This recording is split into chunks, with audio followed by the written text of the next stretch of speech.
Have you ever read the accounts of Jesus' baptism in the Gospels and thought, wait a minute, these don't quite line up?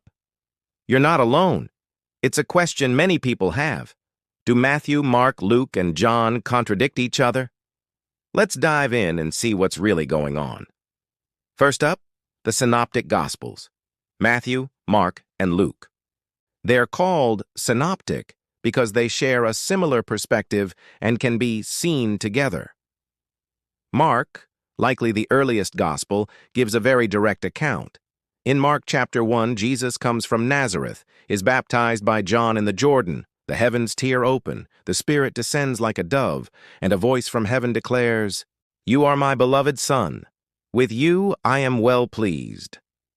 It's powerful and straight to the point.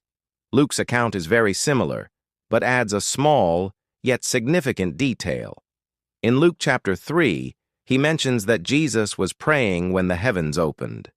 This fits perfectly with Luke's emphasis throughout his gospel on Jesus' prayer life. It's not a contradiction, but an added layer, giving us a more intimate glimpse into the moment. He's showing us the same event, just from a slightly different angle, highlighting what he felt was most important for his readers to know. Now, Matthew's account introduces a fascinating piece of dialogue you don't find in Mark or Luke. In Matthew chapter 3, when Jesus comes to be baptized, John the Baptist actually tries to prevent him. John says, "I need to be baptized by you, and do you come to me?" It's a moment of pure humility from John. He recognizes Jesus' greatness, but Jesus replies, "Let it be so now, for thus it is fitting for us to fulfill all righteousness." This conversation doesn't contradict the other accounts. It enriches them. Matthew is explaining the theological significance of the baptism for his Jewish Christian audience, showing how Jesus is fulfilling God's righteous plan from the very beginning of his ministry. So, the synoptics are harmonious. But what about John's gospel? This is where things seem really different. John's gospel doesn't actually describe the event of Jesus' baptism at all. Instead, in John chapter 1, we get John the Baptist's testimony about the baptism after it has already happened. He tells the priests and Levites, "I saw the Spirit descend from heaven like a dove, and it remained on him." He's acting as a witness, confirming Jesus' identity based on a sign God had told him to look for. So why the difference? It all comes down to purpose. The Synoptic Gospels are telling the story of Jesus' life and ministry in a more chronological, narrative way.